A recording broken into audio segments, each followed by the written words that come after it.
मी गेल्या वर्षापासून या ठिकाणी येतोय. आनंद चॅरिटेबल ट्रस्टच्या माध्यमातून हा मोठा उत्सव या ठिकाणी साजरा होत असताना या उत्सवाची भव्य दिव्यता ही निश्चितच लक्षात राहण्यासारखी आहे आणि विशेष करून मुंबईकरांना आपुलकी आहे.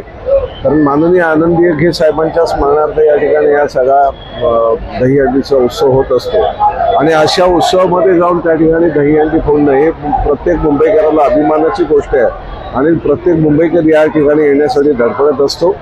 मी पाहिलेलं आहे की या ठिकाणचे संपूर्ण आयोजन, या ठिकाणचं संपूर्ण नेटकं आयोजन निश्चितच कौतुकास्पद आहे, ज्याची आपण आतुरतेने वाट बघत असतो.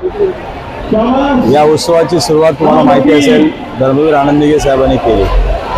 विविध उत्सव या ठाण्यामध्ये नवरात्र उत्सव असेल, त्याचबरोबर गणेशोत्सव असेल, त्यानंतर दहीहंडी उत्सव असेल, वेगवेगळे उत्सव या ठाण्यामध्ये कसे साजरे करायचे ते धर्मवीर आनंदीगे साहेबांनी सुरू करून दिलेलं आहे आणि तीच परंपरा जपण्याचं काम आनंद चॅरिटेबल ट्रस्टच्या माध्यमातून गेले 19 वर्ष आपण सातत्याने करतोय.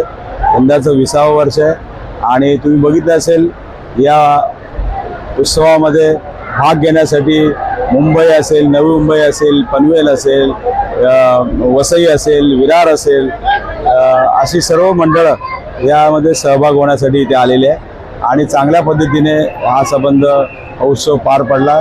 मी सर्व मंडळाचे आभार, आमचे सर्व पोलीस बांधव, या ट्रॅफिकचे सर्व पोलीस आणि महानगरपालिकेचे सर्व पदाधिकारी आणि सर्वांना मी इथल्या रहिवाशांना सुद्धा धन्यवाद देतो. कारण हा उत्सव सर्वांच्या सहकार्याने चालू असतो आणि तो पार पडल्याबद्दल सर्वांना धन्यवाद.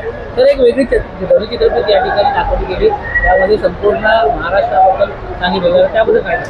मला वाटतं परत एकदा छत्रपती शिवाजी महाराज या ठिकाणी प्रकट झाले होते आणि त्यांनी त्यांच्या काळामध्ये चालत असलेल्या ज्या काही हे होते स्वराज्य त्यांनी निर्माण केलं आणि त्या हिंदवी स्वराज्याची स्थापना केल्यानंतर त्या ठिकाणी कसं जनतेला त्या ठिकाणी न्याय द्यायचे, तो न्याय आता आपल्याला मिळत नाही आणि म्हणून त्यांची खंत या ठिकाणी ते व्यक्त करून त्यांनी तो एक चांगला